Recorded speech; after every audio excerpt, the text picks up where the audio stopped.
apa dia, takut, dan juga hati kami rasa macam gemetar nak menangis. Seolah-olah ka'annaha mau'izatun muwaddi', seolah-olah ia adalah nasihat yang terakhir lah, yang penghabisan.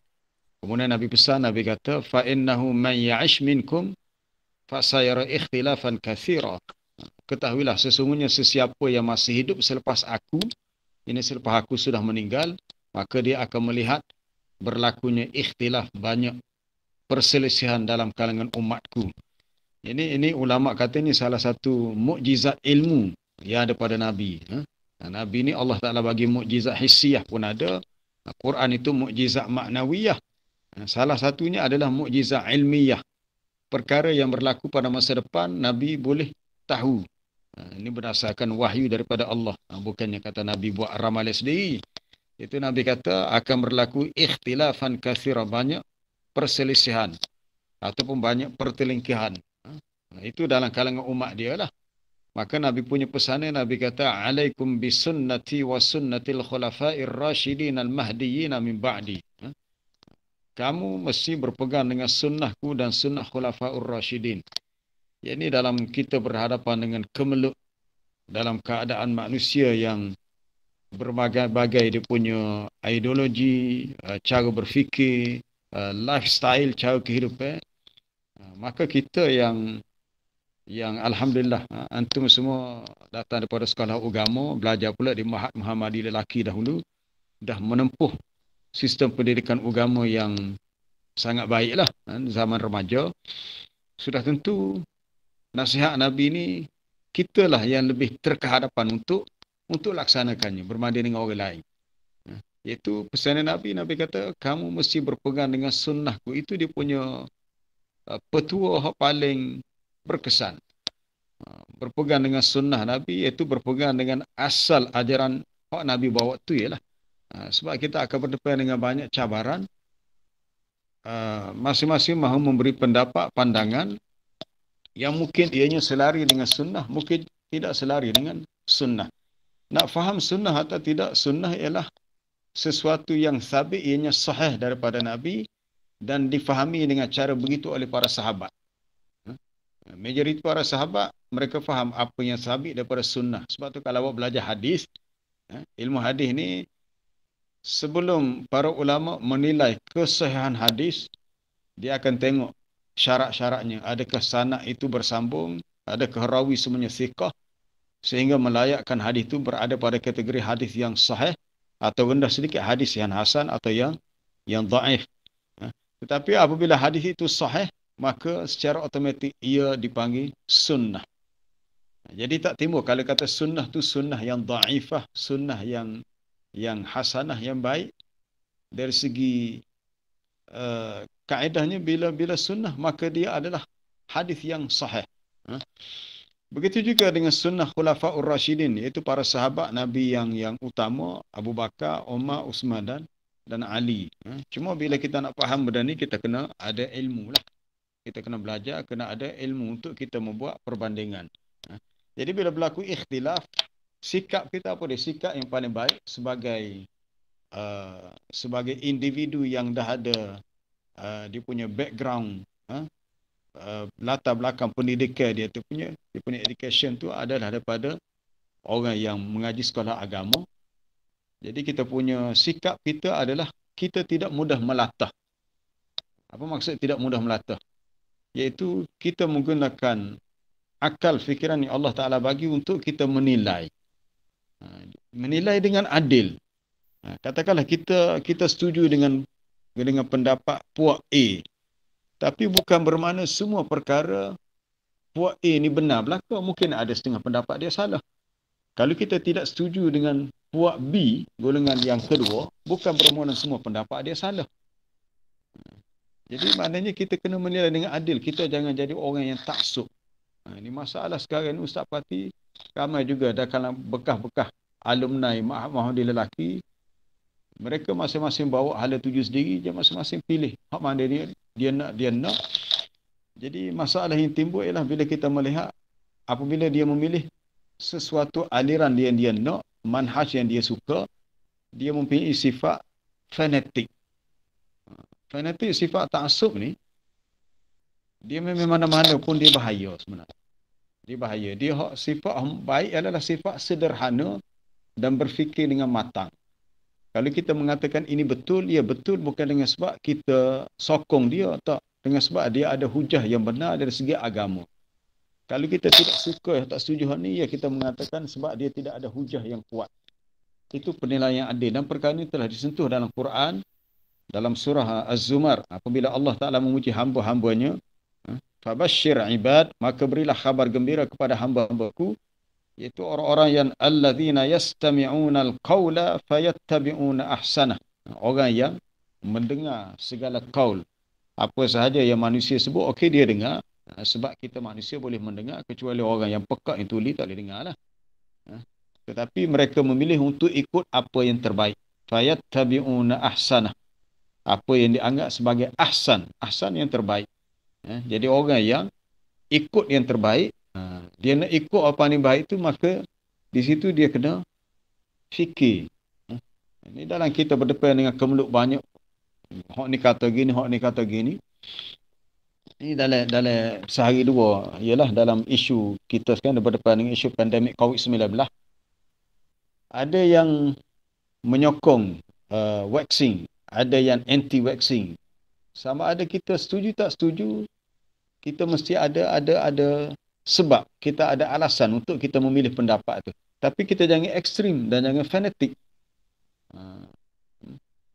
Ya, kaedahnya begitu. Sebab tu dalam perkara yang melibatkan ijtihad, perkara yang ulama berijtihad, kita melihat pandangan Al-Imam Syafi'i, dia mengatakan ra'yi sawabun, tapi yahtamilul apa dia? Ra'yi sawabun, pendapat aku betul, wa ra'yu ghairi khata', tapi yahtamilus sawab. Pendapat orang lain, pendapat pihak lain, dia kata salah. Walaupun salah, boleh jadi betul. Boleh jadi betul, mana dia masih ada ruang untuk toleransi. Dia kata pendapat orang lain salah, tapi boleh jadi betul. Pendapat aku betul, tapi boleh jadi salah. Jadi dia sendiri tidak mengatakan pendapat aku betul dan semestinya betul pak bila-bila. Tak.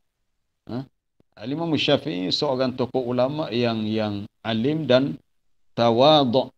Tawaduk dengan ilmu.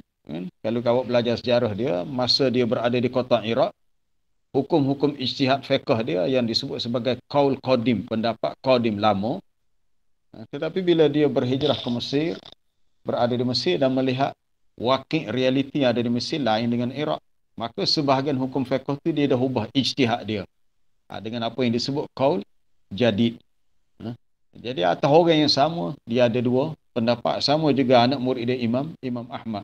Mana mereka ni orang yang tidak fanatik dengan pendapat sendiri, mereka bersifat lebih open-minded, terbuka.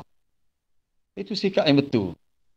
Mana sikap sederhana, memilih, menilai dengan akal yang sihat, dengan mata hati yang celik, dan minta petunjuk daripada Allah.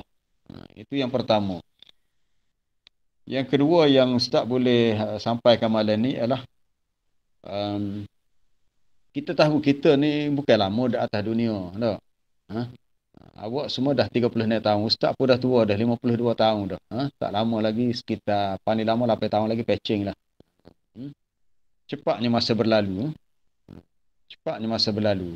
Ingat lagi masa tahun 2000, mula-mula buka kelas tahfiz di Mahat Laki tu. Batch pertama kelas tahfiz tu Ustaz ingat lagi. Tapi dia orang ni dah tak tahu ke mana belaka dah. Dah lost contact dah. Tak ada hubungan. Tak tahu gimana. Tapi kalau kita jumpa pun mungkin tak kenal dah. Sebab dia orang dah mungkin dah tidak rupa asal dulu dah. Baik. Nabi SAW pernah ditanya oleh seorang lelaki. Hadis ini riwayat At-Tirmizi daripada Muaz bin Jabal. Lelaki itu datang jumpa Nabi, dia kata, ya Rasulullah, akhbirni bi'amalin yudkhiluni al-jannata wa yuba'iduni anin nar. Ya Rasulullah, khabarkan kepada aku dengan suatu amalan yang memasukkan aku dalam syurga dan boleh menjauhkan aku daripada neraka.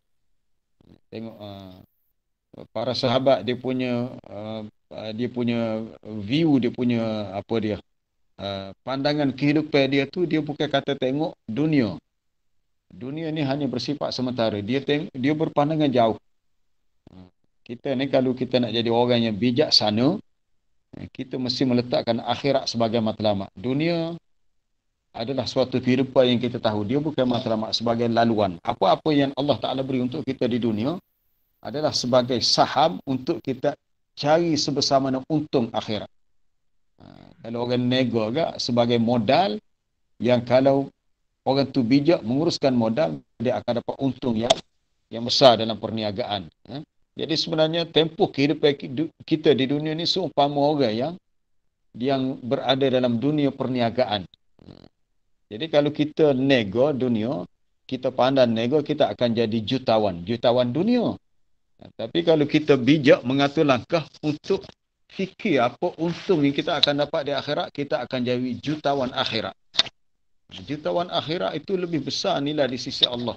Kerana di sisi Allah, walal akhiratu khairul laka minal ula. Akhirat itu lebih baik daripada dunia yang pertama lah. Kita sekarang ni di dunia. Jadi bila ada seorang lelaki tanya Nabi, apa amalannya? Nabi pun bagilah jawapan. Nabi kata, kamu telah bertanya sesuatu yang azim, yang hebat. Iaitu kamu bertanya tentang macam mana, apa dia amalan untuk ke syurga, apa dia amalan untuk jauh daripada neraka. Walaupun perkara ini besar dan hebat, wa innahu la yasirun ala man yassarahu Allah alaih. Tetapi dia menjadi sesuatu yang benar-benar mudah. Yasir ni dalam bahasa Arab, mudah pun yasir. Kalau yasir dengan maksud sedikit pun ya juga. Yasirun makna qalilun. Yasirun yusrun maknanya sahlun, mudah. Ya juga. Yasir maknanya mudah di sini. Sesuatu yang mudah bagi sesiapa yang Allah Ta'ala permudahkan. Jadi soal nak ke syurga dan mahu lari daripada neraka, secara secara logik akalnya kita kata payah nak masuk syurga ni, payah. Sebenarnya tidak payah. Dia akan menjadi mudah bagi sesiapa yang Allah Ta'ala permudahkan. Mana semuanya tertakluk kepada kuasa Allah yang bersifat mutlak. Maka Nabi bagi jawapan pertama, Nabi kata, ta'budullah la tusyriku bihi syai'a. Kamu perlu beribadat kepada Allah, jangan sekutukan ia dengan sesuatu yang lain. Jadi kena ada ilmu macam mana ibadat yang benar-benar sempurna dan sahih. Apa yang perlu kita ketahui tentang batas-batas antara tauhid dengan syirik, itu kita kena tahu. Yang kedua, Nabi beritahu wa tuqimus salah, kamu perlu mendirikan salat. Itu salat kita kena jaga sebaik mungkin, khususnya salat 5 waktu lah, salat yang fardu. Dia sampai salat sunat tu, itu pandai-pandai kita lah. Kita tambah sendiri. Apa-apa yang perlu kita buat, salat sunat tahajud ke, salat sunat duha. Kemudian waktu tiyaz zakah, menunaikan zakat ni merujuk kepada keperluan bersedekah. Zakat tu sedekah yang wajib, dan perlu juga ada sedekah-sedekah ya sunat. Kalau boleh, kalau tak mampu bersedekah, zakat ni dia setahun sekali je bila cukup haul. Tapi kalau sedekah sunat ni, kalau kita tak mampu setiap hari pun, paling kurang pun seminggu sekali lah. Kita ambil sedikit daripada harta yang kita miliki untuk kita salurkan kepada yang memerlukan, untuk kita sedekah. Sebab itu saham akhirat kita. Kemudian berpuasa Ramadan dan menunaikan haji, itu yang Nabi sebut tu asas yang disebut rukun Islam. Tak cukup hal tu, Nabi tambah. Nabi kata, ala adullaka ala abwabil khair. Mahukah aku tunjukkan pintu-pintu kebaikan? Abwabal khair, pintu-pintu kebaikan. Maksudnya, selain daripada 5 perkara yang menjadi rukun Islam, ada lagi amalan-amalan lain yang kita boleh kalau kita pakai telefon prepaid, orang kata kita boleh top up pula. Sekarang ni kita nak top up kita punya pahala akhirat kita. Itu yang pertama, Nabi kata as-sawmu junnah, puasa tu menjadi perisai. Tidak cukup dengan puasa Ramadan, perlu ada puasa-puasa sunat. Seperti yang Nabi pesan kepada Abu Hurairah. Abu Hurairah kata Rasulullah sallallahu alaihi wasallam berwasiat kepada aku 3 perkara. Itu pertama, salat sunat duha. Yang kedua, berpuasa 3 hari dalam sebulan. Kemudian yang ketiga, salat sunat witir. Solat sunat witir sama ada kita buat sebelum tidur atau boleh juga kita buat selepas bangun tidur tapi sebelum subuh lah. Solat sunat witir, solat sunat duha dan juga puasa 3 hari sebulan. Itu hak Nabi pesan kepada Abu Hurairah dan sekaligus pesan itu juga untuk kita semua. Untuk kita semua. Kita nampak amal itu simple, mudah, ringkas ya. Tapi nilainya di sisi Allah itu sangat besar. Ha? Sangat besar. Dan kita pentingnya bila kita beramal ni asasnya kita kena ikhlas lah. Ada setengah orang tu bersungguh-sungguh solat sunat duha, niat dia sebab dia kata untuk murah rezeki.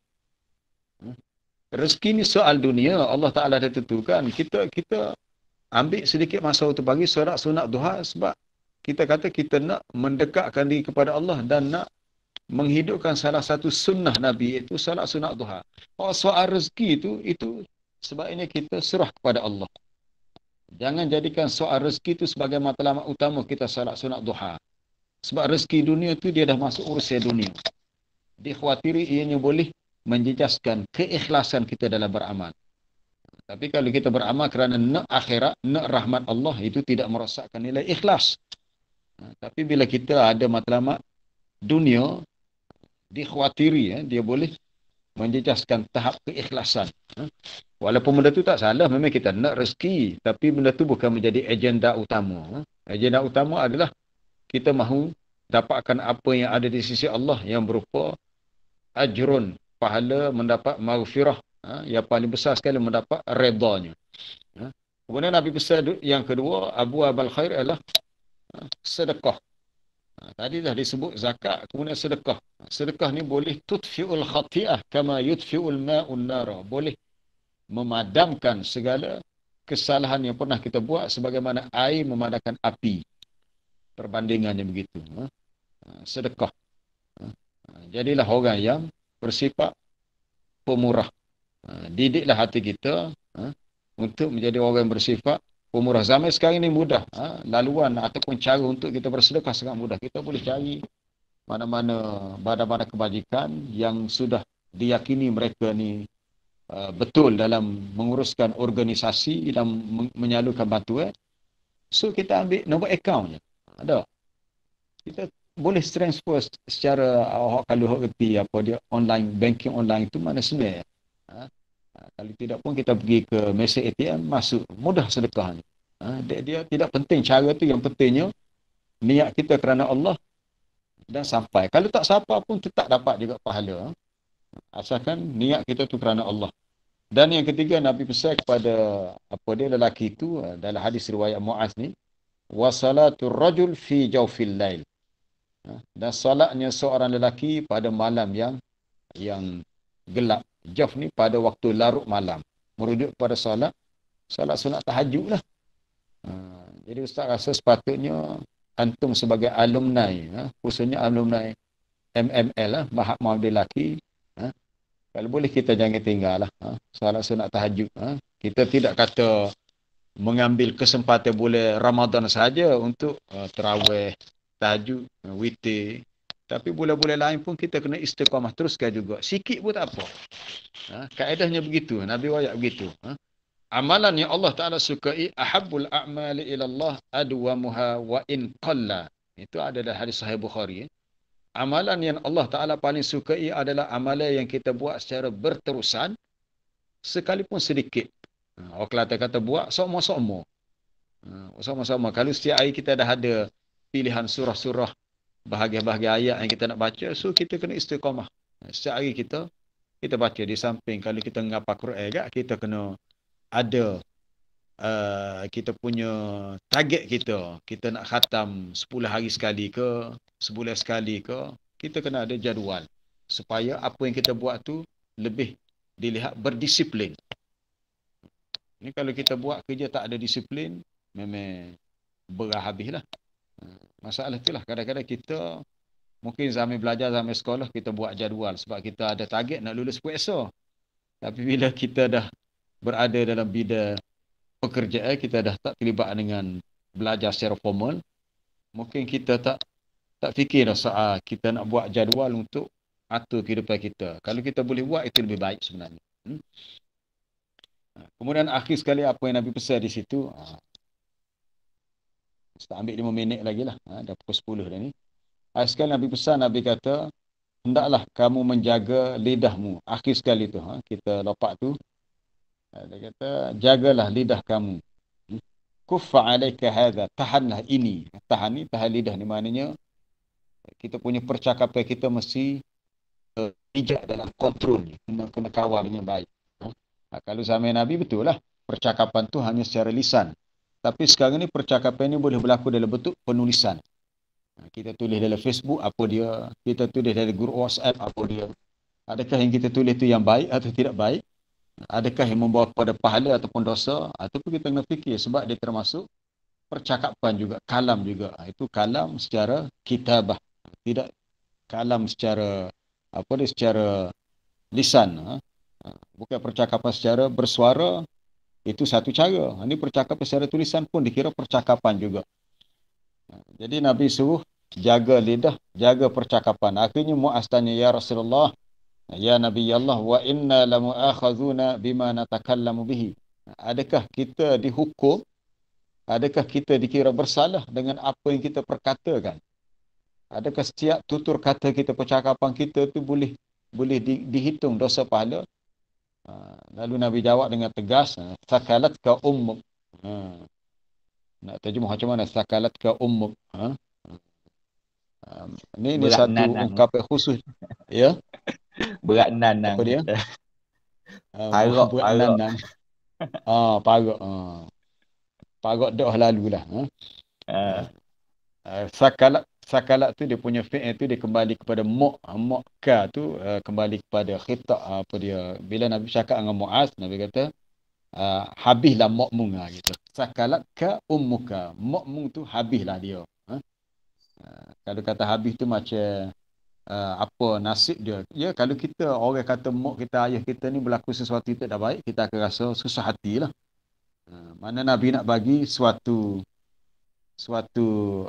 penegasan yang sangat tegas. Dia kata, tidaklah yakubun nas, tidaklah yang boleh menghumbankan manusia finnar dalam neraka di atas muka mereka, melainkan hasil yang keluar daripada lidah mereka.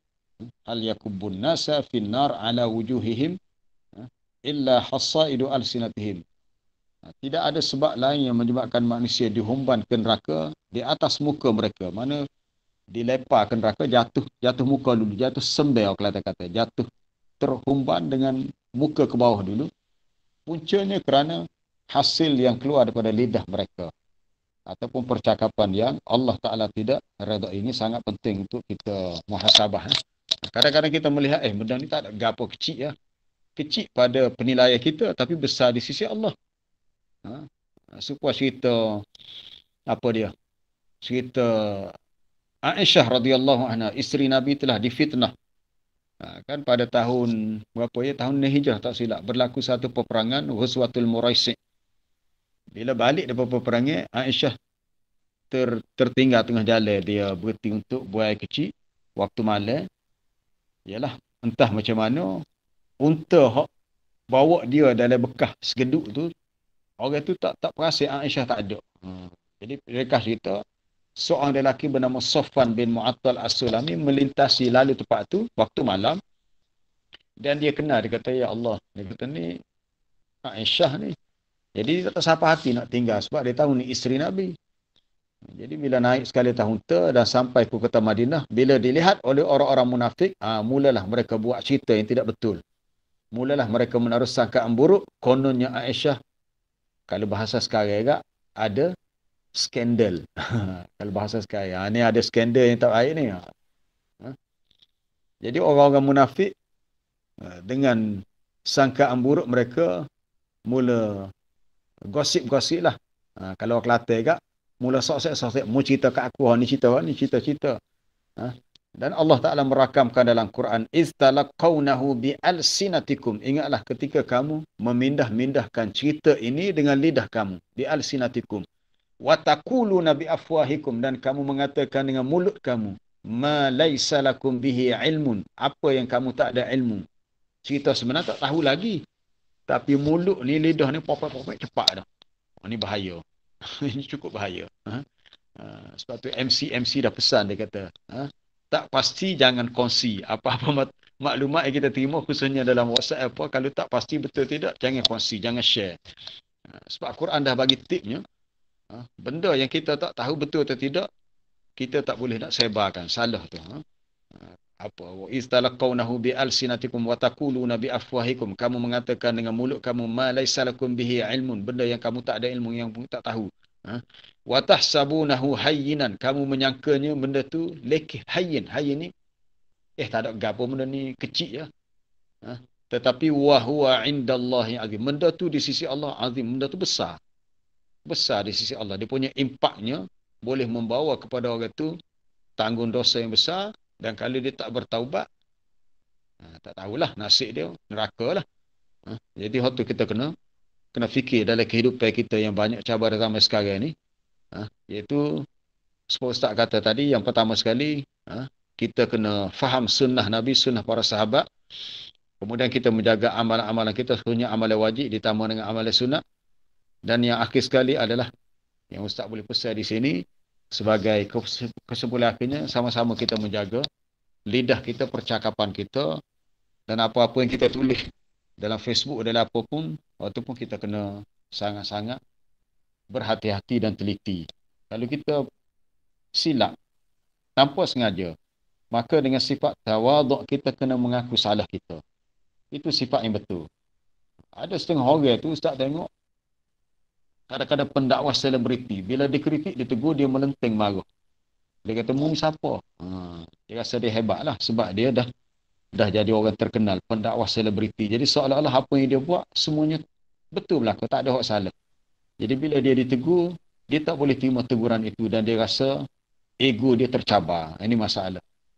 Orang yang tawaduk dengan ilmu, kalau ditegur, dia bersedia menerima dengan fikiran terbuka, bahkan dia akan kata, terima kasih kerana sudi membetulkan kesilapan saya. Benda itu tidak mengurangkan harga diri dia, bahkan menjadikan dia lebih mulia di sisi Allah dan juga pada pandangan mata manusia.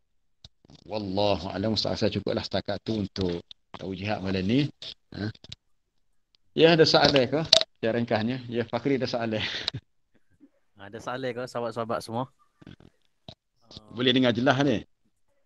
Jelas. Jelas ni. Soalan daripada Ana tu lah. Mungkin kita 3-4 soalan ke. Apa ni? Apa dia? Tak dengar? Ada bunyi king-king je. Soalan mudah je Ustaz. Ada yang buka mic dah ni. Apa ni soalan berkaitan dengan amal ibadah kita lah. Kami ni dah nak hampir 40 dah kan? 37 lah tahun ni. Jadi bagaimana kita nak istiqamah dengan sosok ibadah tu. Contohnya mungkin macam Ustaz kata tadi, Quran mungkin setengah juzuk sehari, kita boleh istiqamah satu-satu benda je. Nak istiqamah tu kadang-kadang anak sendirilah. Kita target bulan ni akan habis Quran baca 30 juzuk. Ya biru Quran. Ya biru Quran, target Quran. Contohlah kat ataupun mungkin nak istiqamah duha seminggu 2-3 kali. So bagaimana kita nak pupuk istiqamah tu sendiri? Sebut mudah tapi nak buat tu kadang-kadang rasa berat. Mungkin sebab dosa kita kan. Tu soalan lah pada Ustaz. Ya. Terima kasih Ustaz. Ginilah. Istiqamah ni memang berat. Istiqamah ni memang berat. Sebab itu bila turun surah Hud dalam tu di akhir surah tu kan ada ayat fastaqim kama umirta wa man taba ma'aka wa la tatghaw, maka hendaklah kamu istiqamah dengan apa yang diperintahkan. Begitu juga sesiapa yang bertaubat bersama denganmu dan jangan kamu melampau. Bila Allah Taala turunkan ayat fastaqim kama umirta, Nabi kata hadis ini sebenarnya di sanad tu tidak kuat lah. Tapi hadis ini tidak membicarakan soal hukum halal haram. Cuma nak menyatakan kelebihan surah Hud kerana dalamnya ada ayat istiqamah. Nabi kata syayyabatni hudun wa akhawatuha. Surah Hud dan ayat-ayat yang lain telah mengubankan aku. Syayyabatni. Uban ni maknanya orang yang muda tu rasa tua, semata-mata jadi tua. Sebab rasa berat. Maknanya Nabi nak beritahu istiqamah ni satu perkara yang yang berat. Walaupun berat, itulah yang Allah Ta'ala ajar setiap hari untuk kita baca dalam surah Fatihah. Bila kita baca ayat ihdinas siratal mustaqim. Al-mustaqim tu itu sifat musyabbahah daripada istaqama yastaqimu. Istiqamatan masdarnya. Mustaqim. Mana kita nak kita terus kekal sama-sama di atas jalan yang lurus. Maksud lurus ini jalan yang tidak membawa kita ke kanan atau ke kiri, tapi kita stabil di atas jalan yang lurus, dan jalan tu pula tidaklah kata tinggi rendah. Ya, ada setengah jalan kalau kita bawa kereta, dia ada jalan rendah, naik tinggi-tinggi tu, jadi kita memandu pun rasa tak selesa. Kita nak seolah-olah bila kita mengamalkan kehidupan beragama, ikut apa yang Nabi ajar, seolah-olah seperti kita bawa kereta, jalan tu lurus, tak ada belok-belok ke apa. Lepas tu jalan tu pula tidak ada tinggi rendah. Jadi hidup kita stabil. Itulah perbandingan yang Allah Ta'ala berikan dalam Quran. Amman hadzal ladzi afaman yamshi mukibban ala wajhihi ahda amman yamshi sawiyan ala siratin mustaqim. Adakah orang yang berjalan dalam keadaan mukibban, jatuh tersungkur di atas wajahnya, mana kehidupannya tidak istiqamah lah, tidak lurus. Adakah mereka ini dikira ahda, lebih mendapat petunjuk berbanding dengan orang yang yamshi sawiyan, berjalan sama. Sama ni maknanya stabil, dan dia pula berada di atas jalan yang lurus. Dia okey, kereta pun okey, jalan raya pun okey, selamat lah. Jadi istiqamah ni macam mana caranya? Pertama, yang pertama doa. Penting doa. Doa. Sebab tu kata sahabat, antara doa sentiasa Nabi amalkan apa dia? Allahumma ya muqallibal qulub, thabbit qalbi ala dinik. Ya Allah, engkaulah Tuhan yang membalik-balikkan hati, tetapkanlah hati aku di atas agamamu. Kemudian ya musarrifal qulub, sarrif qalbi ila ta'atik. Wahai Tuhan yang boleh menukar-nukarkan hati manusia, palingkanlah hati aku kepada melakukan ketaatan. Iaitu kita minta Allah Ta'ala jadikan hati kita ni tetap. Tetap dengan ajaran agamanya, dan tetap melakukan ketaatan kepadanya. Jadi bila Nabi ajar kita doa sebegini, sebenarnya Nabi mengajar kita, inilah cara kita nak istiqamah. Iaitu kita sendiri minta dengan Allah supaya kita diberi kekuatan untuk istiqamah. Sebab kalau nak, Kelantan kata nak guna kita punya tenaga, kita ring kita sendiri, memang tak gerak. Memang kita tak gerak. Sebab kita manusia ni ada kelemahan. Sebab Fakri kata contoh kita nak baca Quran. Mungkin kita punya target, kita nak habiskan dalam tempoh 2 minggu, habislah 30 juzuk.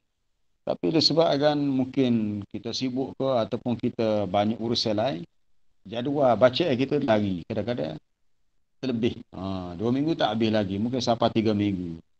Dia punya timing dia dah lari.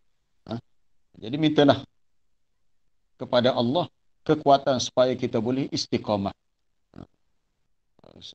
Sama ada baca Quran ke, solat malam ke, sedekah ke. Apa paling utama sekali usaha apa adalah kalau boleh solat berjemaah. Cuma dalam tempoh COVID-19 ni payahlah nak ambil peluang tu. Sebab kebanyakan masjid menghadkan bilangan jemaah. Jadi tak, peluang tu tak ada lah. Tapi kalau kita solat di rumah pun, kalau boleh kita usahakan untuk panggil ahli keluarga yang lain untuk solat berjemaah. Kita nak kekalkan sunnah Nabi, itu solat fardu secara berjemaah. Bukan soal pahala itu satu perkiraan yang lain. Kalau kita kata kita solat jemaah dapat pahala lebih, betul lah tu. Tapi soalnya hak utamanya adalah solat fardu berjemaah ni sesuatu yang disunnahkan oleh Nabi, tentang menunaikan solat yang paling baik. Itulah tip yang Ustaz boleh bagi untuk kita ke istiqamah. Nombor 1 kali doa. Doa. Sebab doa adalah senjata kita. Doa silahul mukmin. Doa itu adalah senjata orang mukmin. Ada soalan lagi? Ya. Ada siapa nak bagi soalan? Assalamualaikum Ustaz. Ada lagi ke? Dr. Ya, Azinuddin. salam. Siapa ni Wan? Dr. Azinuddin. Wan. Wan Azinuddin. Gelak, Dah apa? gelak. Azim. Dah gelak tu. Baiklah. Oh, Buat tak tidur bukan anak. aku. Oh, pada. Tidak ada, Ustaz. Tak apa.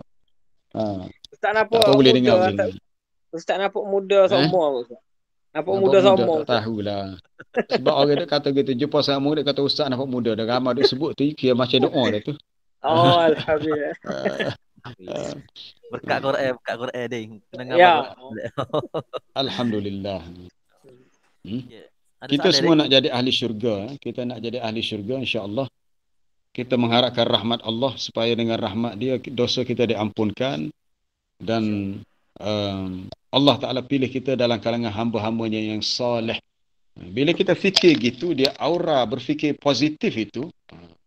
Bila kita berfikir secara positif, aura positif itu menyebabkan kita walaupun sentiasa masa yang berlalu itu menyebabkan kita dimakan oleh ketuaan, semakin tua. Tapi mungkin dengan kuasa Allah Ta'ala, benda tu dia boleh ubah. Sebenarnya boleh ubah. Dia apa yang kita lalui dalam hidup kita adalah sebenarnya apa yang kita fikir dalam minda kita.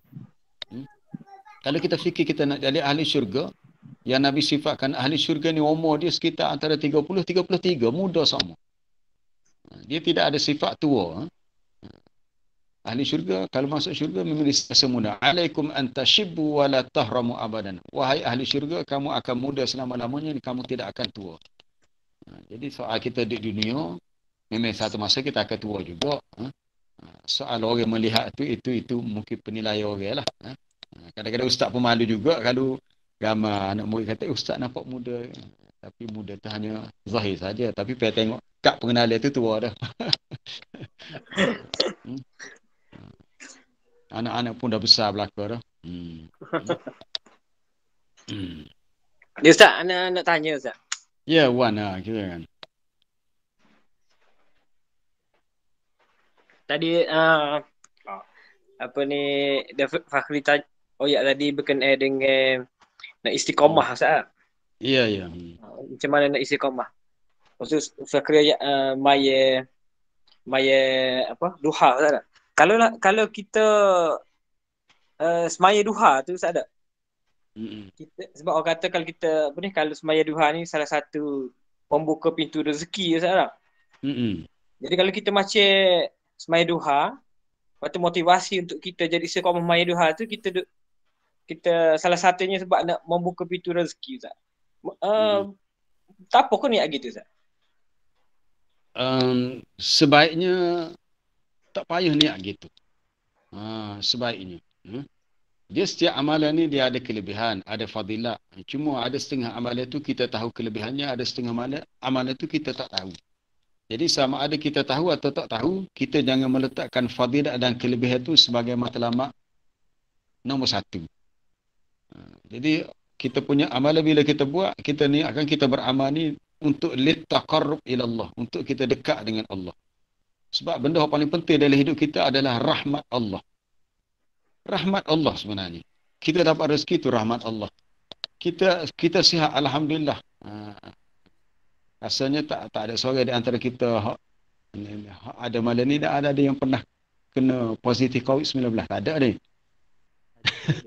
Takut pernah dah di kuarantin, lepas tu dah sembuh. Alhamdulillah dalam keadaan ramai orang yang telah dijangkiti. Ada sorry. Ada. Dua orang. Tapi alhamdulillah dah sihat dah lah. Dah sihat. Ada. Sekarang dah pernah kena alhamdulillah masya-Allah. Tapi tak apalah dah sihat dah. Dan setiap ujian yang Allah Taala kena tu ada kena kepada kita tu ada hikmah lah. Ada hikmah. Sama ada kita terus sihat atau sekali-sekala kita sakit, ada hikmah di sebaliknya. Hikmah tu yang dikatakan sebahagian daripada rahmat Allah. Itu nombor satu sekali. Jadi sama ada kita solat sunat duha, kita baca, ada setengah orang kata baca surah Waqiah untuk murah rezeki. Tapi dalam kitab Penawar Hati oleh Syekh Abdul Qadir Al-Mandili, ini salah satu kitab tentang ilmu tasawuf lah. Macam mana kita nak beri obat kepada hati kita. Bila dia membicarakan sifat ikhlas, dia kata dia ambil contoh. Kalau seseorang tu baca surah Waqiah, niat nak murah rezeki, itu dah boleh dikira mengurangkan tahap keikhlasan. Kalau tidak merosakkan, boleh mengurangkan ataupun menjejaskan sedikit. Jadi kalau nak betul-betul ikhlas kita tu cukup markah 100%, kita beramal niat semata-mata untuk dekatkan diri kepada Allah. Kalaulah amalan yang kita buat ni menjadi sebab murah rezeki, kita kata Alhamdulillah. Kalau Allah Ta'ala bagi rezeki, walaupun tak ada amalan khusus, Alhamdulillah juga. Itu semua adalah zalika fadlullah yu'tihi man yasha. Itu adalah kurniaan Allah yang dia berikan kepada sesiapa yang dia kehendaki. Cuma tugas kita sebagai hamba dia, kita beramal sebagaimana diperintahkan. Hak dia suruh kita buat, kita buat. Itu ya. Apa yang dia perintahkan kita buat, kita buat. Apa yang kita akan dapat selepas kita buat, itu kita serah pada dia. Bila Allah Ta'ala suruh kita buat, dan bukan menjadi hak kita untuk kita ngatur. Kalau kata ngatur, ya Allah, aku dah buat gini, aku nak gini-gini. Dah tak boleh. Bila Allah Ta'ala suruh kita buat, dan kita tidak boleh mengarahkan Allah untuk ikut kehendak kita, itu tak boleh. Itu dikira tidak beradab dengan Allah Ta'ala. Kita buat, kita minta. Bahkan dalam doa kita pun, Nabi larang kita melampau-lampau dalam berdoa. Maksud melampau dalam berdoa, orang kata ngatu. Nak gini. Kalau nak ais kering hak ada gini.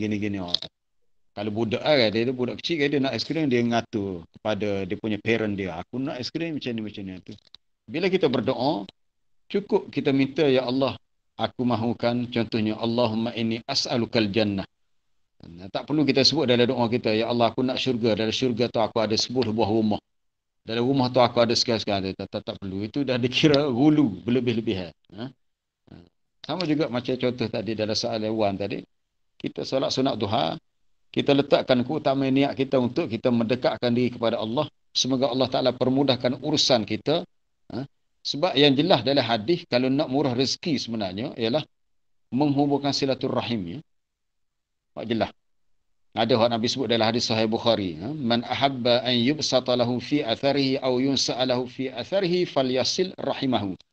Sesiapa yang sukalah bahawa dipanjangkan umurnya dan dilapangkan rezekinya.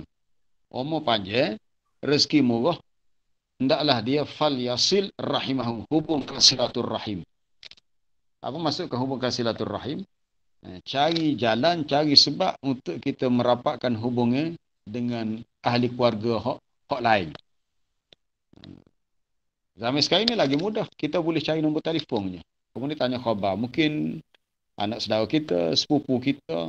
Kalau ahli keluarga dalam rumah ni, kita jumpa sama dah. Ahli keluarga hak, kita jangan jumpa. Lebih-lebih lagi, kita dah 2 tahun raya, cara ni dah. Kita menyambut hari raya dengan norma baru, tak boleh pergi mana, duduk rumah. Tak boleh jumpa orang. Tapi sekurang-kurangnya, kalau kita menggunakan aplikasi macam kita guna malam ni, Google Meet, so kita boleh berhubung dengan orang lain. Dah ada apa? Connection antara kita dengan orang lain. Maknanya dah tercapai maqasid daripada hadis Nabi tadi, fal yasil rahimahu, hubungkan silaturrahim. Dan dia menjadi asbab kepada Nabi kata panjang umur, murah rezeki. Benda tu rasanya ramai orang tak buat. Ramai orang tak buat. Sebab dia melibatkan kita dengan orang lain. Wallahu alam. Macam mana ni, kita dah 10:26. Ustaz ngajar lagi Ustaz? Kau Ustaz Pecin lah? Tak lagi, tak baca lagi. Ngajar lah ni masih bertugas di Ma'had Muhammad. Hari tu Ustaz di Ma'had laki 15 tahun. Daripada tahun 95 sampai tahun 2010. 95, 2010. Lepas tu 2011 pergi ke Ma'had Rahmah Kenalin naik tahun. 2017 pergi Ma'had Mahdi Perempuan sampai tahun ni lah. Tapi rasanya mungkin patching situ dah. Dia patching situ dah. Patching sekalian kita deh. Patching sekalian kita deh. Cepat Teh Zaki nak patching dah. Muda lagi. Tak ada projek lain. Projek nak buat bisnes pula. Projek besar lagi. Ya. Lagi projek besar.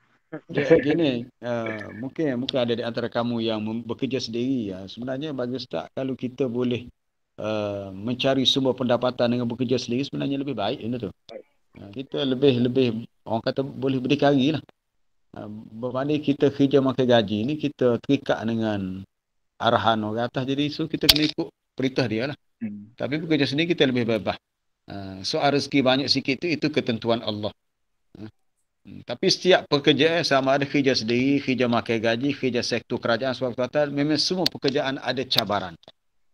Ada cabaran. Mungkin setengah tu kerja kerajaan, lepas tu mikir, oh sedapnya kalau kerja sendiri. Tapi orang yang kerja sendiri pula, sedapnya kalau kerja kerajaan. Jadi sebenarnya benda tu bersifat subjektif. Jadi kita nak lari daripada masalah tak boleh. Jadi kita kena terima seadanya takdir yang Allah Ta'ala tentukan bahawa inilah kerja yang kita boleh buat untuk menyara kehidupan kita. Jadi kita kena terima ini ketentuan Allah. Ramai sains-sains ustaz yang dah sama belajar sampai PhD setengah tu jadi pensyarah. Takkan kita nak kata, ya Allah, aku setakat ni kan kalau bagus kalau aku boleh sama belajar PhD aku jadi pensyarah. Tak, kita kena terima apa yang Allah Ta'ala tentukan sebab kehendak Allah mengatasi kehendak kita. Itu dia. Wa ma tasha'una illa an yasha Allahu rabbul alamin.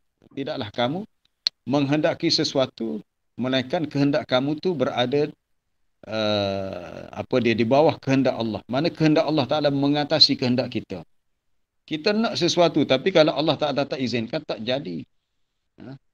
Jadi semua yang kita kehendaki sama ada tercapai atau tidak, ianya tertakluk kepada kehendak Allah.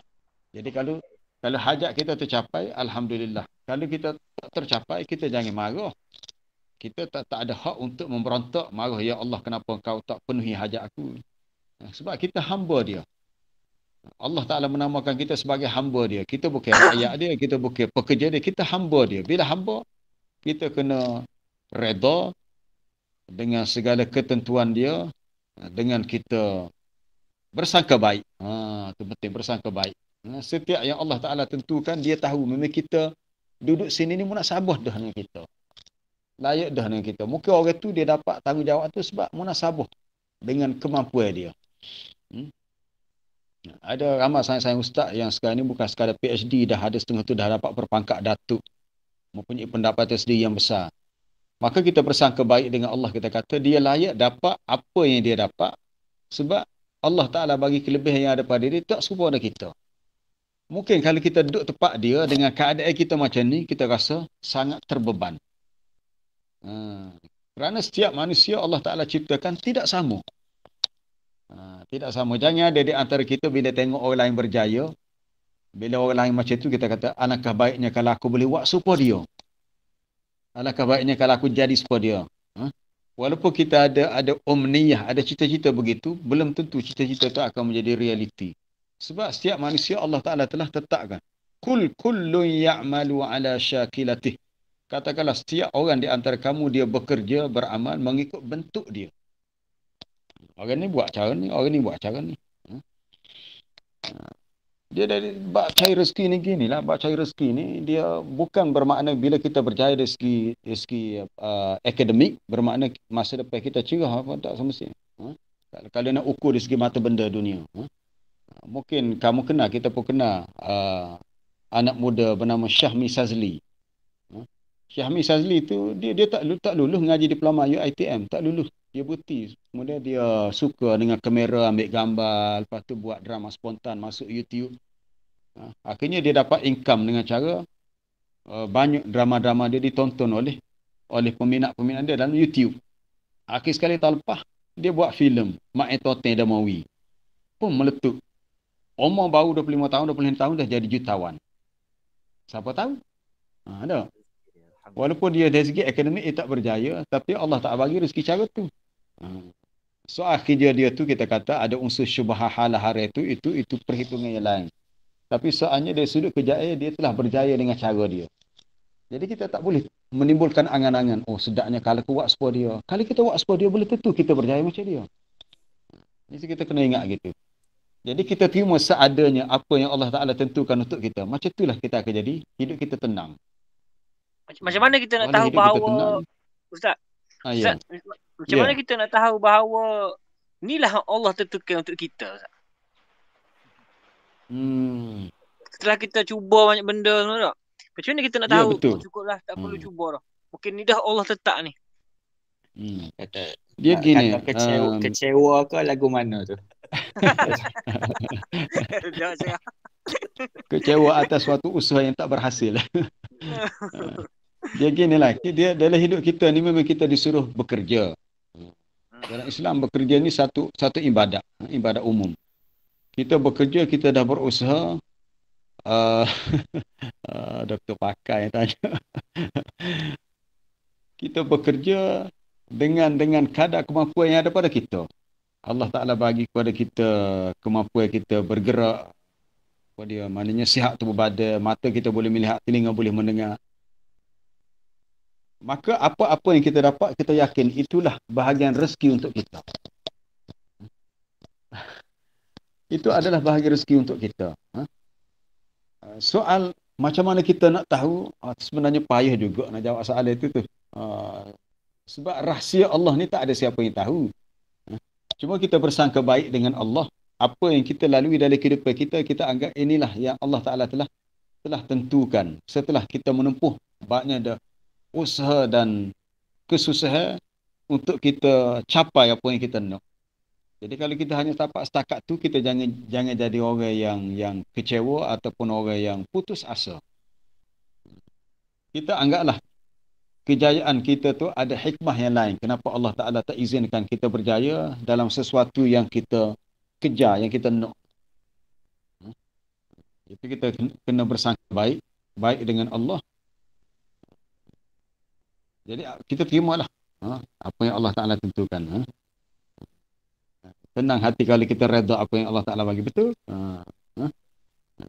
Dalam bab rezeki gitulah. Dalam bab rezeki, apa yang Nabi sebut, kan ada hadis riwayat Imam Hakim dalam Mustadrak.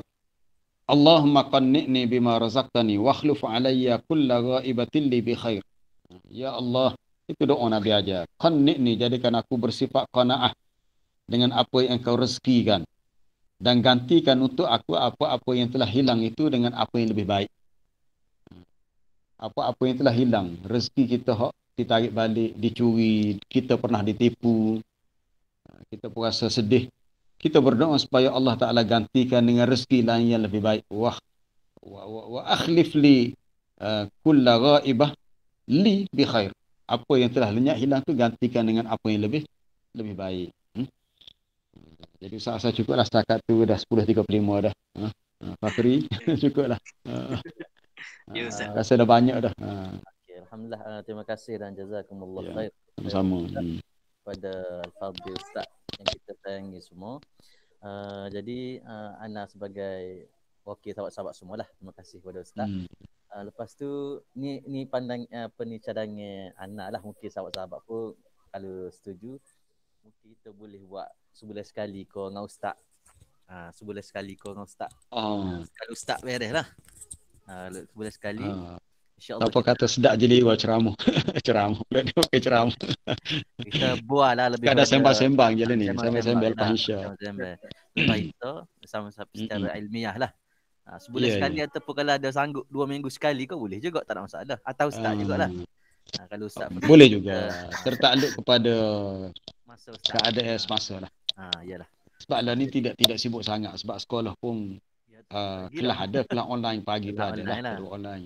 Minggu depan cuti. Jadi nak join attack kelas online mak puas Ustaz.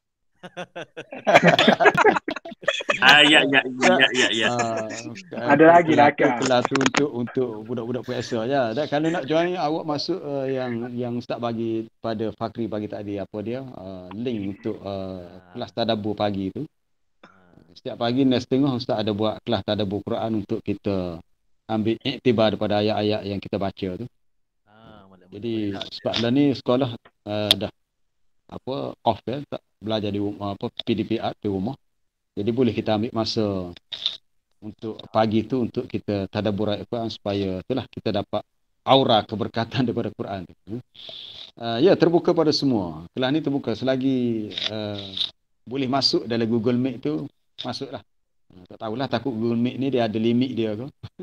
Jadi lagi boleh masuk lah. Boleh lah tak? Kita nak berkongsi kebaikan daripada ayat-ayat Quran tu dengan semua lah. Dengan semua. Mungkin kalau kamu join, mungkin kamu kata, oh Ustaz saya dah tahu dah dengan. Mungkin kita boleh review balik. Orang kata boleh refresh balik, boleh panas semula. Apa-apa yang telah kita ketahui. Mungkin ada setengah ahli jemaah di masjid, bahkan ada saing-saing guru-guru di Mahapua pun nak join sekali sebab dia kata nak belajar lagi. nak belajar lagi. Sebab belajar ni sebenarnya dalam hidup kita tak ada noktah. Tak ada noktah dalam hidup. Selagi kita masih hidup, kita belajar. Adakah belajar tu dikira satu amalan yang soleh? Belajar tu dikira satu amalan yang soleh. Selagi kita masih hidup, maka kita mengambil peluang untuk kita terus menimba ilmu. Allah. Allah. Apalah untuk next time tu Fakri boleh kontak balik Ustaz. Ya. Kita pun tak ni secara head on apa kita ada Fakri mesej. Alhamdulillah jadi sungguh. Sebagai penutup lah kalau nak dengar, kalau nak apa, nak dengar, nak request lah ni, nak request Ustaz baca Quran sikit boleh tak? Lama tak dengar Ustaz baca Quran. Molek Ustaz. Allah. Baca ke mana tahu tu? Baca. Kalau di masjid biasa Ustaz baca dengan lagu Imam Madinah, Syekh Ali Huzaifi. Bolehlah setengah muka kau kan dah. Ya ayyuhan nasu inna khalaqnakum min dzakarin wa untha waja'alnakum syu'uban wa qabaila lita'arafu. Inna akramakum 'indallahi atqakum. Innallaha 'alimun khabir. Barakallahu fiik. Cukuplah. Jangan pagi esok lah. Kalau siapa-siapa ada masa pula pagi esok ni setengah boleh. Ambil gambar dah kau mu ah. Ya, setakat sajalah. Okey. Ya, betul, surah Hujurat ayat 13. Okey Ustaz, terima kasih banyak. Okey, terima kasih belakang. Okay. Assalamualaikum warahmatullahi taala wabarakatuh. Ada kesempatan jumpa lagi. Sama-sama. Syukur Ustaz. Terima banyak Ustaz. Ya, sama-sama. Jazakumullah khairan katsira. Afwan. Terima kasih Ustaz. Assalamualaikum.